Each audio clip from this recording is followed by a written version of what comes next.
Hey everyone, welcome to the video. This one we're going to go over some of my favorite plays for tonight's 7-game NBA slate for tonight on DraftKings.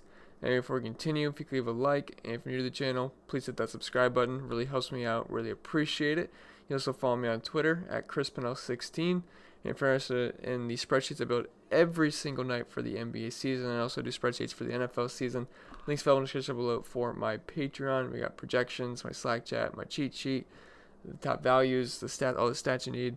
Links found in the description below for my Patreon. And I do updates throughout the day because obviously a slate can change within a minute because Andrew Wiggins was announced out and we were not expecting that, so a lot of things changed. So I was very heavy on the Timberwolves. I already was, but obviously got even heavier on them, and then I just actually ended up full stacking that game for my single entry, and I actually took down the single entries tonight.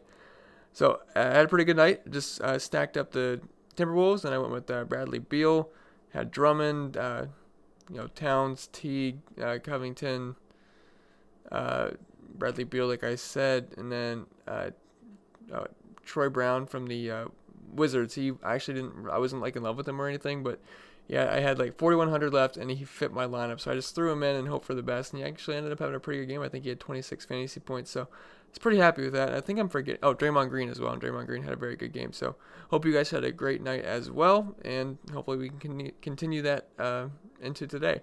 So let's just talk about today's slate. So first off, we're going to start off with James Harden at 12,200, and is he over the moon expensive at 12,200? Yes, but here's why we're going to play him anyway. We've known since yesterday that Westbrook would sit either Friday or Saturday, and since it's a back-to-back, and well, he played last night, so obviously this is going to be the game that he ends up sitting out, and that's going to leave Harden as the lone wolf here. And we all know how scary that is to fade, and I mean the dude's got near 100-point upside by himself. We saw it last year.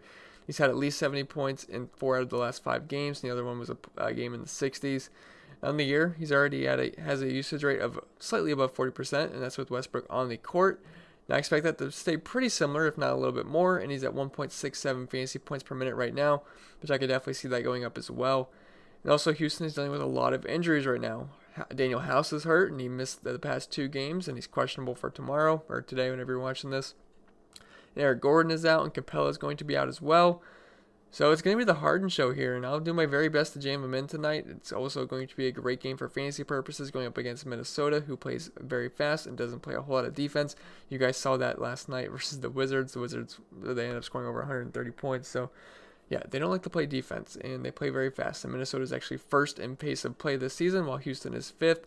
So I love that from a fantasy perspective, and both teams aren't great defensively, so both teams should be able to put up some points here. And Minnesota struggles versus guards pretty bad. They're 26 versus opposing point guards this season, and while Houston is basically near dead last in most categories, I believe, like shooting guard, small forward, and power forward. So this should be a pretty fun game for fantasy purposes, and we probably should jam James Harden in. So I know he's expensive, but we got to find the value to do so. I think you just got to get him in tonight. No Westbrook, so he's the main guy here, and it wouldn't surprise me if he got over 80 fantasy points. So got to like James Harden. Then in the same game, I like Karl-Anthony Towns at 10,100. Now, if we can fit both of these guys in tomorrow, I think that's going to be the way to go, and that's what I'm going to try my very best to do so. And they both should smash here, and like I said, I love this game for fantasy, as it should be pretty high-paced and not a lot of defense. I expect him to be popular, too, because people love playing the guy, me included. I'm not saying you're stupid for wanting to play the guy. I play him a ton. I've played him. I feel like I've almost played him every single slate. I know that's not true, but I played him a lot this year. And he's been over 95% owned multiple times this season in cash games, including last night. I believe he was 97%. So, and deservedly so. I mean, he's been good. And we know the high upside from the guy, although he hasn't really flashed it since way earlier in the season, where he had an 80-point outing and a 70-point outing. But it was versus Charlotte and Brooklyn. But he's still been good, and he scored 55 fantasy points tonight, which you're hoping for about 60 at 10K, but you'll take 55. It's not terrible. Definitely didn't hurt you or anything. And he's not overly expensive at 10,100. It's not like he's James Harden. If James Harden gets 55 points at 12,200, yeah, we're going to be mad. We're expecting 70 fantasy points, if not more, from James Harden. So 10,100. Karl-Anthony Towns, I think he can get you 60 points here. And on the year, he has a 28% usage rate and is producing 1.64 points per minute on the season. And he should have no problem smashing here versus Houston, who is middle of the pack versus centers, and will be without Clint Capella here. And yes, I know Tyson Chandler won Defensive Player of the Year a while back, but it's also 2019 now, and he's not going to play big minutes. I'm not that scared of Tyson Chandler. So we got to like Cat here. And literally the only concern here, and I'd have to put on my tinfoil hat just to say this, but yesterday was his birthday. So I don't know what he had planned after the game or what he did after the game, but just know it was his birthday. So I don't know. Maybe he gets a little crazy for tonight. So I don't know. That's a tinfoil hat conspiracy theory there. But I'm not really sure what all there is to do in Minnesota, so I think he'll be fine tomorrow, and I will definitely want to get him in my lineups at 10,100. I love the upside here, and I like the price as well. Then we're going to scroll down a bit. Obviously, you can always play these guys, but I don't want to talk about every single person, so let's talk about Jimmy Butler at 7,600. I think he is an excellent mid-range play here. Winslow will be out again, so it just leaves more minutes and usage available left for everyone else. It's not like that's why I like Jimmy just exactly. I'm just pointing it out. It's basically that I love targeting players versus New Orleans because it always leads to great fantasy days. They play zero defense, and collectively as a unit, they're giving up the third most fantasy points per game, only behind Golden State and Washington this season. They also play extremely fast with the second fastest pace of play in the NBA. Sorry if you hear my dog. He was sitting on my lap. He jumped down. But they play really fast, second fastest pace of play in the NBA, and Miami is also 11th. So this should be a pretty back and forth, fast-paced game. Miami is much better defensively, though, so I'm not like over the moon wanting to target New Orleans guys. So I'm going to be heavier on the Miami side. And Butler is currently averaging 34 minutes per game and is sitting at 1.23 points per minute, which is about 41 points per game on average. Now, I will take that all day at 7,600. And once you factor in the matchup and the game environment and, the pace and all that good stuff in the matchup, I think he's a very solid play, and I think a projection of over 45 points is pretty fair. So Jimmy Butler, he's grading out pretty well as a value right now. Not like a value, but, a value given his price. So Jimmy Butler, I think he makes some sense. And then LaMarcus Aldridge at 6,600, I think he makes some sense as well, coming at a pretty nice price. I wouldn't really ever call it exciting to roster LaMarcus Aldridge, especially at this point of his career. But this is a fair price tag for him, and it's a good matchup versus Portland. They're 24th versus power forwards and 25th versus centers.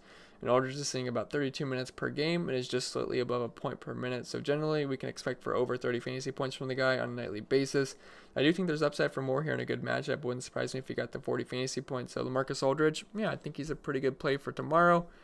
And then a couple spots below him, we have Julius Randle at 6,400. So it's kind of like this. In the NFL, you play your tight ends no matter what, or whoever it is, versus Arizona. It doesn't matter. And in this case, in the NBA, you play your big men versus Charlotte. They're 22nd versus power forwards and 28th versus centers. And I think we can see more of a ceiling game from Randle here. He's been exactly a point per minute on the season, like right on the dot. And he's seeing about 34 minutes per game. So if you do the math, that's 34 points per game. And it wouldn't really surprise me here if he got 40 plus here versus them. They're just so bad versus big men. And he also has a very solid 25% usage rate on the season. So Julius Randle, I think, is a pretty fine play. I mean, he's been great. He's not been the best. 33, 32, 41, 38, 30, 19, 27, 41, 35, 28. And then, I think he's okay. I think he's a fine option at 6,400. If he was in the 7K range, I'd be a little iffy. But at 6,400, I actually think that's at the point where he's actually a decent value. So don't mind Julius Randle. Then Kendrick Nunn at 5,800. I think he's a pretty good play as well. He's fresh off 2 stellar games in a row where he scored 35 and 45 fantasy points with over 20 real-life points in each game. He also saw big minutes with 37 the past 2 games, and he has a 25% usage rate as well. He's been playing really well recently too, alongside Jimmy Butler, and I don't see why that can't continue in an amazing matchup versus New Orleans. You guys already know, you always hear me say it, they don't play defense and they play extremely fast. This leads to great fantasy games. And New Orleans is also straight up garbage versus point guards. They are 30th versus the position, which is dead last. So Kendrick Nunn, I think he's going to be fine here. He's been about a point per minute guy, and I have him for over 30 minutes tonight, so I think he's a pretty solid option. Wouldn't surprise me if he had another 30 plus points here. So Kendrick Nunn, do like him quite a bit at the moment. Obviously, things can change throughout the day, but as of 2 a.m., the morning of this slate, I think Kendrick Nunn looks pretty solid. Jeff Teague at 5,100. I feel like I've played him a lot this season. I don't know if that's true or not, but I played him a decent amount, and he's been fine. Only 5,100. I'm going to be targeting players from this game, and Teague continues to be cheap, and he's been producing well, especially the past 6 games. Also, obviously, he would get a boost if Wiggins is still out, but as of right now, I have no idea. He was 98% owned in cash last night. That was insane. But I still have him for right around 30 minutes tomorrow or today, whenever you're watching this, and he's been at 1.1 points per minute, so I think he's a pretty safe play tomorrow in a great game environment versus Houston. Obviously, even better if no Wiggins. And if he was 98% tonight and without Wiggins, and if Wiggins is out again, and his actually price dropped 200, I expect him to be very heavy chalk again, and it's deservedly so. The guy's been pretty good. I mean, 32, 33, 20, 46 isn't great, but then 23, 36, 17 is not great. 24, he's been solid for his price. So Jeff Teague, he does make sense, and I do want players from that game. And then his teammate Robert Covington, he comes in at 4,800, and I think he's another fine option. Now, like I said, we have no idea if Wiggins is playing, so we're just doing some guesswork right now. But if so, Covington becomes one of the top mid-range / value guys on the slate, and he gets a nice bump with him off the court, as do all of these guys. And all these Wolves are still cheap, and they were really easy plug-and plays last night, especially in cash games. They were all chalk, and they would be pretty chalky again versus Houston, especially Covington, who scored 33 in 27 minutes last night, and that was with picking up 2 early fouls. Houston is also awful versus shooting guards, small forwards, and power forwards, so he'd be a tremendous play at this price tag. And if you're wondering why I'm talking about Andrew Wiggins and you don't know, he's not injured. It's just a personal matter. I believe they said his grandma passed away, so I wouldn't fault him if he ends up missing the second game in a row. Obviously, that's everyone deals with that differently. So not sure if he's gonna be back or not. But again, if he's out, all these guys are priced down, so they would all become excellent plays and a really good matchup versus Houston. So would have interest in Robert Covington, and he had. Like I said, he was above a point per minute last night, so looked pretty good. So I will take Robert Covington if given the opportunity of Andrew Wiggins being out. Even so, not the worst play in the world, even if he would be in. Then we have Derek White at 4,500. So he's a top candidate for a bump in usage, minutes, all that stuff with Dejounte Murray sitting out the back-to-back. So I'd expect a White to run point here, and on the year he's been at 0.89 points per minute, which I would expect him to see an increased role and should see over 30 minutes. And it wouldn't surprise me if he's about a point per minute tonight against Portland, who is 22nd versus point guard. So I think Derek White would make some sense. He is grading out as a pretty decent value. And after that, it gets a little murky here. I think Mitchell Robinson might be somewhat interesting at 4,500. So the minutes aren't huge, but he did see 22 minutes last game, and he's also going against Charlotte. And like I said, you play anybody and everybody versus Charlotte if you're a big man. And 27 points last game in 22 minutes. I don't think he's awful. He's actually been 1.29 points per minute this season. So I think he's fine as a pump play at 4,500. He's not a safe play by any means, but I think he can get you over 20 fantasy points at 4,500. It wouldn't surprise me if he got even more. So don't mind him. He's more of a GPP play, but he's somewhat on my radar. Then PJ Tucker at 4,400. Liked him yesterday, and he was fine. He had 26 fantasy points, and his price came down 100. So obviously I got to like him again. He had 12 boards last game, and he got massive 40 minutes. Like I said, he's not going to be a big points per minute guy or a high usage guy. But with all the injuries on this team, he's going to be in line for big minutes, and he should continue to pick up peripheral stats. And like I said, I love this game for fantasy purposes. If House plays, it's a slight downgrade, but he's still going to get big minutes. But if House is out again, you got to like PJ Tucker quite a bit at 4,400 in this game. And then after that, for value, I'm not seeing much yet. Obviously, a lot of stuff opens up throughout the day. Jarrett Culver, if Andrew Wiggins is out again, I wouldn't mind him at 4,000. He had an okay game. He had 30 minutes last time out versus Washington, tonight, last night, whenever. He had 25 fantasy points. That's not too bad. And his price did come down 500, so Jarrett Culver would make some sense as well. And then, just all of the Timberwolves would make sense with Andrew Wiggins being out if he is.